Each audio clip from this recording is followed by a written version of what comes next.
importante de las Naciones Unidas sobre la regulación de los fondos buitres, una iniciativa de la Argentina. ¿Cuál es la postura del gobierno? ¿Cuál es su reflexión? Ahí vi de las cosas que me quedé leyendo hasta recién, algunos de los análisis que son pésimos porque en estos casos se busca que opinen los gurúes de la City y no que hablen los especialistas en derecho internacional. Se dicen cosas como por ejemplo, que no es retroactivo, y la realidad es que hablamos de principios generales del derecho, con los cuales se consideran preexistentes en estos casos. Después se dice no tiene, la jurisdicción ya está, es la jurisdicción de los Estados Unidos y eso no se puede volver atrás. Y la verdad que conforme el artículo 27 de la Convención de Viena, la jurisdicción universal es mucho más importante que la jurisdicción de un país determinado, lo dice la propia Convención. Su condición de vinculante, que el Consejo de Seguridad, por ejemplo, dicta resoluciones que tienen características vinculantes, en cambio, las resoluciones que dicta la Asamblea de Naciones Unidas insta a los países. Y la realidad no es así, porque es un principio general del derecho, el cual va a estar por encima de cualquiera de las otras decisiones y forma parte del derecho consuetudinario, con lo cual todas las acciones que se están llevando a la práctica tienen que ver con no solamente la importancia política para la Argentina, que es la que llama la atención al mundo de una situación pésima a la que ponen a los países que tienen necesidad de reestructuración de su propia deuda, sino lo que hace es además ya generar efectos constantes, criteriosos y muy responsables. Se dice, entre otras cosas, que una de las posibilidades es que cuando se tome nueva deuda por situaciones de esta característica signifique mayor tasa. Todas las cosas están tendientes a desalentar lo que logró o lo que se logró fuertemente en la Argentina. Por el solo hecho de haber logrado llegar hasta este punto, ya significa que el año que viene ya se trata en Naciones Unidas, sino solamente que se trata en Naciones Unidas el tema de la deuda, que no se había logrado en años, sino que además tiene presupuesto propio. Conseguir presupuesto para las decisiones que se tomaron en este momento fue muy difícil en Naciones Unidas, y sin embargo se consiguió hoy, ya con la decisión tomada por 136 a 6 países, 136 contra 6 que votaron en contra, que son Estados Unidos, Canadá, Inglaterra, Alemania, Japón e Israel. La situación es muy contundente respecto de la vocación de seguir hablando sobre el mismo tema y de estudiando sobre el mismo tema ya con presupuesto de Naciones Unidas y como decisión de fondo de poner en primer lugar, en primer plano, esta necesidad de que sea respetada la voluntad de los países que entran en valoración del análisis del canje de su propia deuda o de reestructuración de su propia deuda y que no sean sorprendidos en su buena fe con situaciones como las no deseadas por la Argentina en el caso del juez Griesa o cosa por el estilo. Es altísimamente positivo lo que conquistó la Argentina en este caso, tan importante como lo fuera en algún momento, a mi juicio, la doctrina Drago o la doctrina Carlos Calvo, que si bien no era argentino o uruguayo, pero se desempeñó siempre en la Argentina, la importancia que han tenido en situaciones de esta característica en donde los principios de la deuda regían las relaciones entre los países. Esto creo que ha sido mucho más contundente porque le da a los países que tienen necesidad de reestructurar su deuda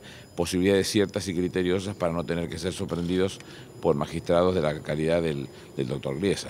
Esta resolución de la ONU y este dictamen también de una Cámara de los Estados Unidos dando marcha atrás con lo que había resuelto Griesa hace un par de días, insta a los fondos buitres a otro nivel de negociación. Lo primero que hace la Cámara al tomar la decisión que toma es le quita sustento a una decisión que no tenía ningún sentido.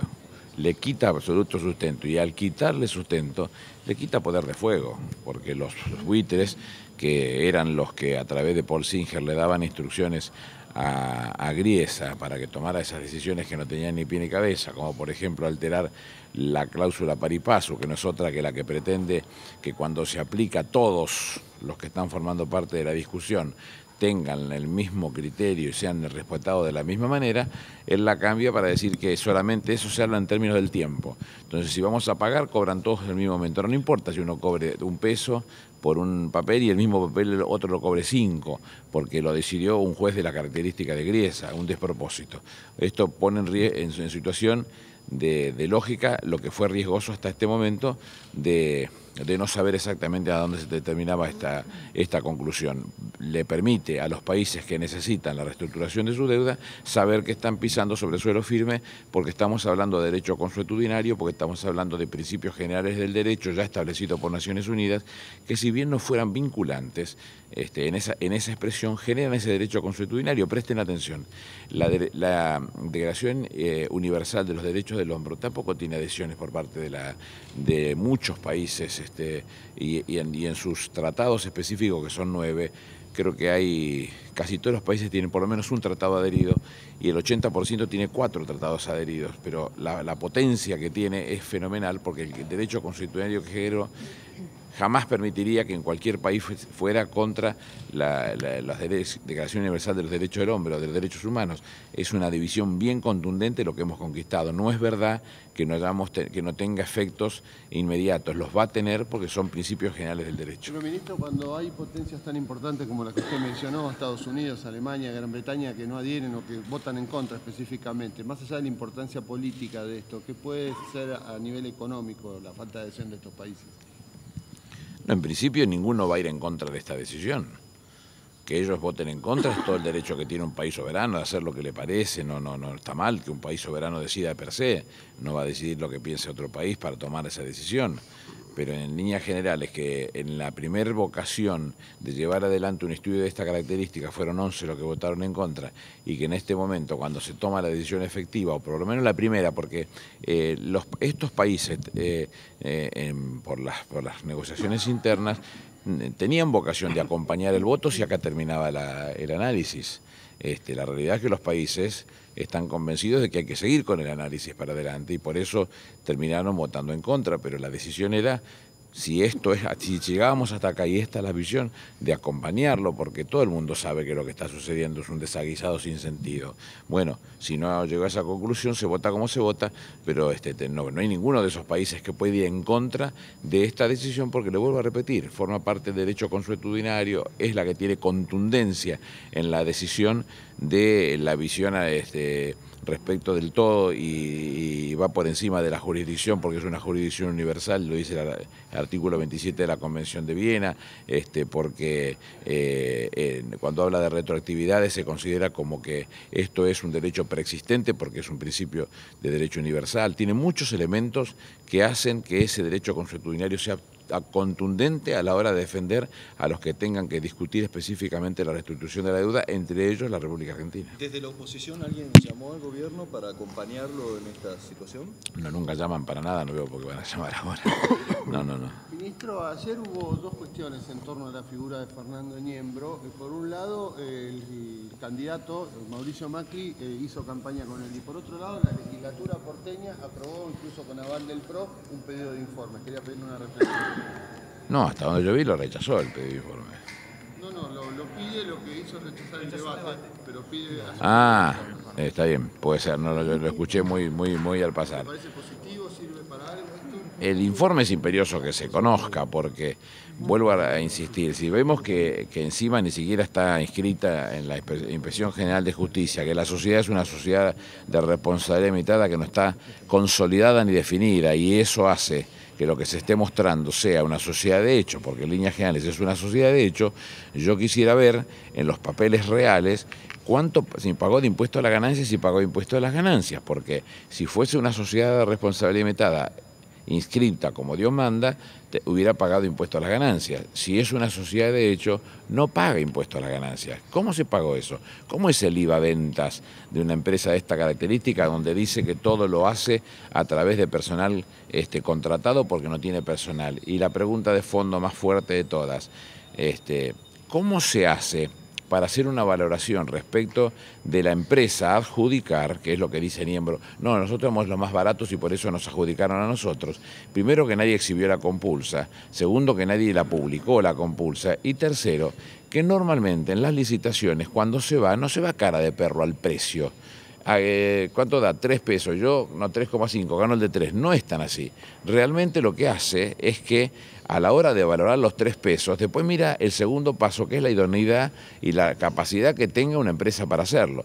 Si yo tengo que hacer esa valoración de esas licitaciones, como lo he hecho hace muchos años, pero como lo supe hacer en algún momento, yo miraré el precio y después miraré la empresa. ¿La empresa qué es? Es una sociedad de responsabilidad limitada inscrita irregularmente, con lo cual es una sociedad de hecho, y no tiene personal. Muy difícil que la adjudique yo a una empresa de esa característica. Bueno, los elementos sobran, todos los días aparece una cosa nueva demostrando que es una catástrofe como se contrató en este caso. La verdad que le dan vuelta a la torta para no explicar con claridad que se lo dieron alegremente porque era un amigote de ellos y que les importó un comino la legislación, el ordenamiento jurídico interno, las decisiones respecto del régimen de contratación, no les importó nada. Se lo entregaron porque era un amigo de ellos y nada más. Asegura que el gobierno porteño no fue un distraído, fue cómplice. Pero fíjese, hace días que venimos agregándole todos los días un poquitito más a la explicación, y cuando agregamos un poquitito más a la explicación es porque la explicación es muy contundente respecto de que nadie valoró que era la empresa. ¿Y por qué no la valoró? Porque la decisión estaba tomada de antes. Che, denle a fulano un contrato de tal cosa, tanta plata y no se sabe ni para hacer qué cosa, y le dieron el contrato y después buscaron las formas como para que tenga más o menos características de legal, pero no la tiene, está muy lejos, dista muchísimo de ser algo legal y calzado con el reglamento de contratación. Fernández, permítame llevarlo nuevamente a la causa que investiga la muerte del fiscal Nisman. Esta semana la querella dejó trascender su voluntad de citar a la presidenta a declarar para aportar alguna información privilegiada que pudiera tener. Quería saber qué valoración hace de este pedido. Yo lo vi eso. Lo vi, porque los nuevos abogados dicen que la presidenta en algún momento hace mención a la frecuencia con la que visitaba Lagomarsino en la casa del fiscal y hace alusión a situaciones que sucedieron en el momento de los hechos. También escuché en algún momento que el abogado le ha mandado decir a la madre que pidiera a la presidenta y a quien habla que no opináramos de la causa, porque eso conspiraba contra la causa. Y también escuché que la fiscal Fein pidió conocer el expediente donde se analiza la desaparición de Damián Stefanini. Entonces uno se le tiene que dar por pensar las cosas al revés en esto, a mirarlas dada vueltas, a ver qué efecto tiene. El presidente no tiene nada que hacer ahí, y lo que dice o le hacen decir a la madre del fiscal Nisman es una barbaridad jurídica. La Corte, en el fallo Rizzo, tiene dicho que las acciones de los poderes públicos, incluidas las del Poder Judicial, están sometidas abiertas a un debate público y democrático. Y después remarca que es necesario y muy importante que exista ese debate público y democrático. En ningún momento desalienta que uno pueda opinar sobre una causa determinada, con lo cual la primera parte está nula de nulidad absoluta. La segunda, la que tiene que venir a declarar es la fiscal, es la jueza Arroyo Salgado. Ella tiene que prestar declaración. ¿Por qué razón? ¿Quién le dijo a la fiscal Fein o a la jueza Parmagini específicamente que había una cuenta en los Estados Unidos en la cual los cotitulares eran Lagomarsino, Sara Garfunkel y Sandra Nisman, y el apoderado era Alberto Nisman? La doctora Arroyo Salgado fue la que le dio esta noticia que nadie conocía. Pero resulta entonces, cuando uno sigue mirando todas las cosas que vienen detrás de esta situación, tiene que preguntarse entonces qué había en esa cuenta. Bueno, ya se conoce que había en esa cuenta. Había por lo pronto un depósito de un señor Picón. Este señor Picón dicen que era que les prestaba el auto a Nisman. Después parece ser que en la investigación de fondo el auto era de Nisman y se lo había vendido Picón. Lo que pasa es que estaba comprado con dinero que no era blanco, entonces no se podía declarar en la declaración jurada del fiscal Nisman, con lo cual tenemos la segunda parte. Y la tercera parte es que el otro de los depósitos que se ha encontrado en la cuenta de Merrill Lynch, que tenía Sara Garfunkel, madre del doctor Nisman, Sandra Nisman, hermana del doctor Nisman, y Lagomarsino, el amigo personal del doctor Nisman, en esa cuenta había $150.000 depositados por ¿cómo se llama? ¿Damián Stefanini? por Stefanini, Damián Stefanini. Ese depósito de Damián Stefanini tiene que llamarnos mucho la atención. ¿Por qué razón? Porque el señor está desaparecido en este momento en la Argentina. ¿Quién tiene la causa de Damián Stefanini? La doctora Arroyo Salgado. Va a cumplir un año de desaparición. Espere. Entonces, ¿se da cuenta usted que todo cierra en el mismo lugar? Arranca con una cuenta que la denuncia la propia doctora Arroyo Salgado, que la vuelta nos muestra que los depósitos en esa cuenta son de personajes cercanos y uno de ellos desaparecido en una causa que está siendo investigada por ella misma. Lo de la presidenta suena chiste, porque vuelvo a insistir, las decisiones de los poderes públicos, como dice la Corte en el fallo Rizzo, están abiertas, sometidas y abiertas a un debate público y democrático, con lo cual va a seguir siendo un debate público y democrático. La que tiene que explicar muchas cosas es la jueza Arroyo Salgado. El 17 de octubre se cumple un año de la desaparición de Stefanini. ¿Usted lo vincula esto de alguna manera con esta causa? Bueno, lo acabamos de vincular sin querer. No, ¿y yo quién soy para hacer semejante análisis? No tengo nada como para opinar sobre esa cosa, ¿no? Ministro, ¿qué alcance cree que va a tener la denuncia realizada ayer por la asociación en Tucumán por el tema de denuncia en una asociación ilícita por el robo de urnas? ¿Usted no se da cuenta que Cano es una de las piedras fundamentales en esta deslegitimación de las elecciones? Ya perdió por 14 puntos, no tiene solución, y todo lo que está haciendo es un gesto desde legitimar las elecciones sobre texto de la búsqueda de otras deslegitimaciones que la van a intentar hacer el próximo domingo con las elecciones del Chaco, y otro gesto de deslegitimaciones que van a intentar hacerlo con las elecciones nacionales. Esto está pensado de esa manera. Macri ha sido quizás el ariete más importante porque denunció fraude en todos los lugares que participó, a pesar de que perdió por escándalo en todos los lugares, hasta en Santa Fe, que era el mejor lugar donde estaban colocados. ¿Hay identificados en el cambio de urnas? Si están identificados, que lo metan presos, no es un tema que se tenga a discutir, pero lo que lo quiere decir es, volvemos a la misma, nos queremos correr, no, pero falta el cassette de la cámara de no sé qué cosa, no, pero resulta que la urna que no sé qué cosa. Mire, hay un acta de los fiscales, la tienen, sí. El acta coincide con el acta que estaba en la urna, coincide con el telegrama que se mandó para hacer el escrutinio provisorio. Es suficiente como para que eso se resuelva en función del escrutinio definitivo. Históricamente ha sido de esa manera, entonces todo lo que se le quiere agregar de afuera, de asociaciones ilícitas, es todo un verso que está dirigido a la deslegitimación. El triunfador es Juan Mansur, ganó por más de 14 puntos. Si yo fuera un miembro de la Junta Electoral, como dice el artículo 43, inciso 14 de la Constitución tucumana, compuesto por el presidente del Superior Tribunal de Justicia, el vicegobernador y el fiscal de Estado, no dudaría un segundo en terminado el escrutinio definitivo, ponerle la firma y proclamar el candidato, porque no tiene ninguna televisión el contencioso tucumano para opinar en este tema.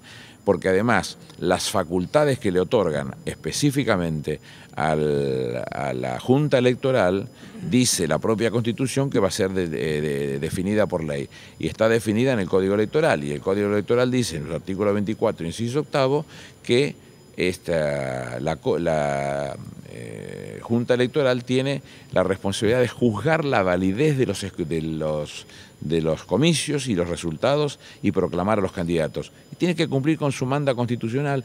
¿Quién es el contencioso para meterse en este caso? Entonces estamos en presencia de la vocación de delegitimar y hacer todo un enchastre para que parezca que las cosas fueron bien hechas. Pero no hubo una sola denuncia, de fraude en ningún momento. El otro día hay una página que se llama chequeado.com o algo parecido, que decía, no, la denuncia fue la que se hace el viernes pasado respecto de un punto determinado. No era la denuncia de fraude, ya había pasado todos los momentos donde tendrían que haberse hecho la denuncia de fraude. Era otro tipo de denuncia que se hacía, que nada tenía que ver con este tema y que por supuesto los resultados son cero. Vuelvo a insistir, ya hay una definición bien clara que creo que no tardará mucho. Decían que el lunes o martes estaba terminado el escrutinio definitivo. Si yo fuera ministro de la Corte, tomo las decisiones que dicen la Constitución tucumana, no perdía un segundo. El contencioso no tiene nada que hacer. Ministro, ¿cree que esta misma situación se puede dar el 25 de octubre? No, porque la situación es tan grande que es muy difícil hacer eso. En una provincia usted puede circunscribirla y trabajar específicamente sobre la provincia y castigarla tantas veces como quiera, y por ahí entonces consigue el viejo concepto goebbeliano que nunca dijo miente, miente que algo queda, si lo que decía era mentir tantas veces hasta que parezca una verdad. Entonces, bueno, mienten tantas veces hasta que parece una verdad, pero la realidad es que no sale de ese concepto goebbeliano, no es verdad la realidad. Han mentido tantas veces que algunos desprevenidos pueden creer que sea verdad, pero no es verdad. ¿Nos sorprendió ayer la condena en Venezuela de Leopoldo López? Esas son cosas que yo no debo hablarlas porque por ahí tomando un café le cuento lo que pienso personalmente, pero soy jefe de gabinete de ministro de un país y las decisiones de un Estado soberano tienen que ser respetadas, no debiera hablar de ese tema yo. Ministro, recién se habló de Stefanini, que está desaparecido, de Nisman, que está muerto. ¿Se sabe algo de Jaime Estiuso? No más que lo que conocen ustedes, que las causas han ido sucediéndose una tras otra y que los resultados de las investigaciones nos muestran una actitud de ilegalidad permanente que por supuesto se desconocía y que se está denunciando cada vez que se encuentra un elemento más ante la justicia argentina, y que se espera que en algún momento la justicia argentina se solicite por él para que se presente a declarar. ¿Y qué novedades hay de la reunión de Naón, la embajadora argentina, con las autoridades en Estados Unidos por el paradero de Nisman? De Estiuso. ¿Hubo algún tipo de novedad? No tengo yo información sobre ese tema, además supongo que se manejará con el cuidado del caso en el marco de la propia Cancillería, pero el planteo tiene que ser ese, hacerle notar a Estados Unidos, porque el dato que tenemos firme es que está en Estados Unidos, es que ellos debieran colaborar para poder tener los elementos a la mano y saber exactamente qué es lo que pasó con este personaje, que debiera dar muchas explicaciones a la justicia argentina. ¿A dónde viaja, ministro? ¿A dónde viaja? A la Séptima, al centro de la provincia de Buenos Aires. ¿Qué actividades va a tener? Muchas, recorrer varios distritos, aprovechar todo lo que se puede después del mediodía. Sí, mañana estamos en Tapalqué, hoy estaremos en Azul, en Bolívar, en General Alvear, en Tapalqué. ¿Roque Pérez? No, Roque Pérez en esta ocasión no, y después vamos a terminar en Castelli por el tema de la cuenca del Salado, que es una reunión que hacemos con los intendentes. Muy bien. Gracias. Muchas gracias.